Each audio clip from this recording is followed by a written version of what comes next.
Hello everyone, अगर आपको मेरा ये वीडियो पसंद आया तो इस वीडियो को लाइक कीजिएगा, इसको ज़्यादा से ज़्यादा शेयर कीजिएगा और मेरे चैनल को सब्सक्राइब कीजिएगा।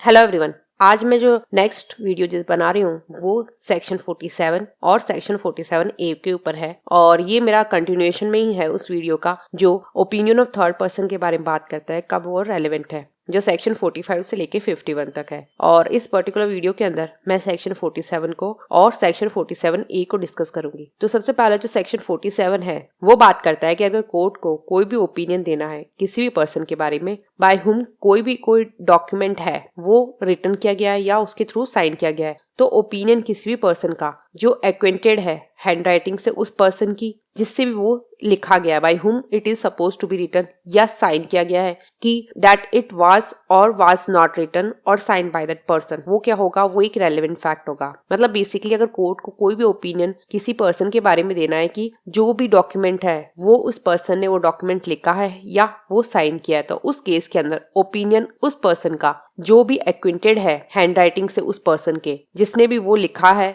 या उसको साइन किया है कि वो जो डॉक्यूमेंट है वो वाज और वाज नॉट रिटन, या तो लिखा गया है या नहीं लिखा गया है उस पर्सन के थ्रू, या उसके थ्रू साइन किया गया है या नहीं किया गया है उस पर्सन के थ्रू, तो जो भी ओपिनियन उस पर्सन का है जो एक्वेंटेड है हैंड राइटिंग से उस पर्सन की, तो वो जो ओपिनियन होगा वो एक रेलेवेंट फैक्ट होगा। ये सेक्शन 47 में दे रखा है कि बेसिकली कोर्ट को अगर ऐसा कोई ओपिनियन देना है कि कोई डॉक्यूमेंट है और वो डॉक्यूमेंट क्या है, वो किसी भी पर्सन के थ्रू लिखा गया है या उसके थ्रू ही साइन किया गया है, तो उस केस में अगर कोर्ट को ओपिनियन देना होता है कि ये डॉक्यूमेंट उस पर्सन ने लिखा है या साइन किया, तो ओपिनियन उस पर्सन का कोर्ट लेगा जो एक्वेंटेड है उसकी हैंड राइटिंग से उस पर्सन की जिसने भी वो डॉक्यूमेंट लिखा या साइन किया उस पर्सन की हैंड राइटिंग से, या फिर वो पर्सन कोई भी ऐसा एक्वेंटेड है कि उस पर्सन ने ही वो चीज लिखी है या साइन किया है, तो जो ओपिनियन है उस पर्सन का जो एक्वेंटेड है उसकी हैंड राइटिंग से, तो वो जो ओपिनियन होगा उस पर्सन का वो रेलेवेंट फैक्ट होगा। ये दे रखा है इसके अंदर। और अगर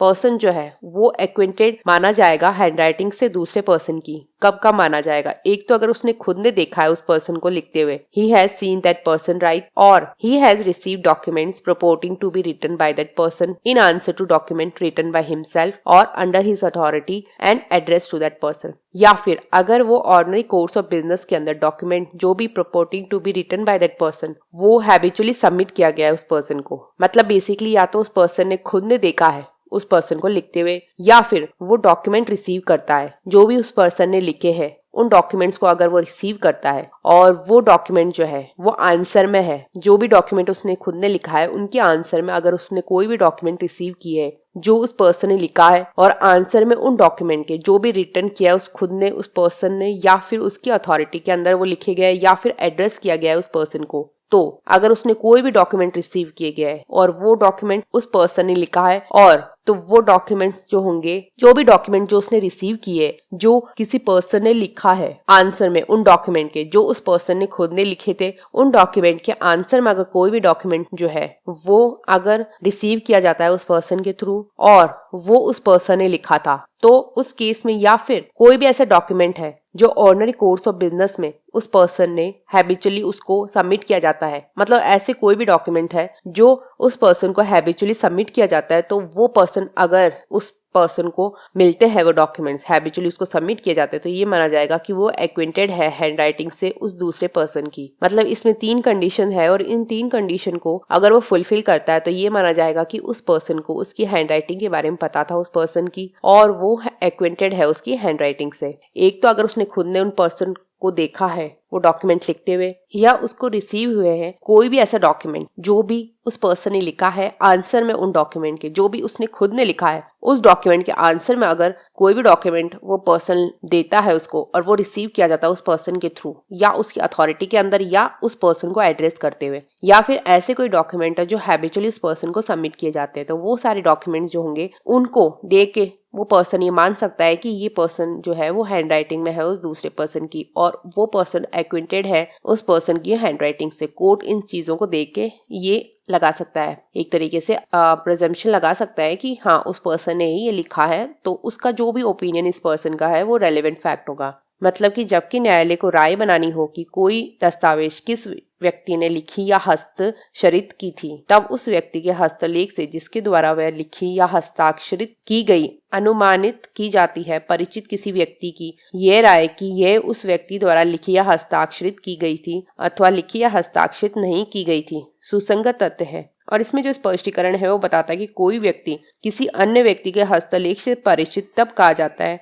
जबकि उसने उस व्यक्ति को लिखते देखा है या फिर जबकि स्वयं अपने द्वारा या अपने प्राधिकार के अधीन लिखित और उस व्यक्ति को संबोधित दस्तावेज के उत्तर में उस व्यक्ति द्वारा लिखी हुई तात्पर्य होने वाली दस्तावेजें प्राप्त की है या जबकि कारोबार के मामूली अनुक्रम में उस व्यक्ति द्वारा लिखी हुई तात्पर्य होने वाली दस्तावेजें उसके समक्ष बराबर रखी जाती रही है, तो ये माना जाएगा कि उस पर्सन ने क्या किया है, वो एक्वेंटेड है उस पर्सन की हैंडराइटिंग से। ये सेक्शन 47 में बता रखा है। और उसके बाद में सेक्शन 47A जो है वो है जो इंसर्ट हुआ है इंफॉर्मेशन टेक्नोलॉजी एक्ट से 2000 के, और इसमें ये दे रखा है कि अगर कोर्ट को कोई भी ओपिनियन देना है किसी इलेक्ट्रॉनिक सिग्नेचर के बारे में, और इलेक्ट्रॉनिक सिग्नेचर जो है उसकी जगह पहले डिजिटल सिग्नेचर था और वो सब्स्टिट्यूट हुआ है इंफॉर्मेशन टेक्नोलॉजी अमेंडमेंट एक्ट से 2008 का ऑफ एनी पर्सन, तो जो ओपिनियन है सर्टिफाइंग अथॉरिटी का जिसने भी वो इलेक्ट्रॉनिक सिग्नेचर सर्टिफिकेट इशू किया है, तो वो जो ओपिनियन है उसका उस पर्सन का जो इलेक्ट्रॉनिक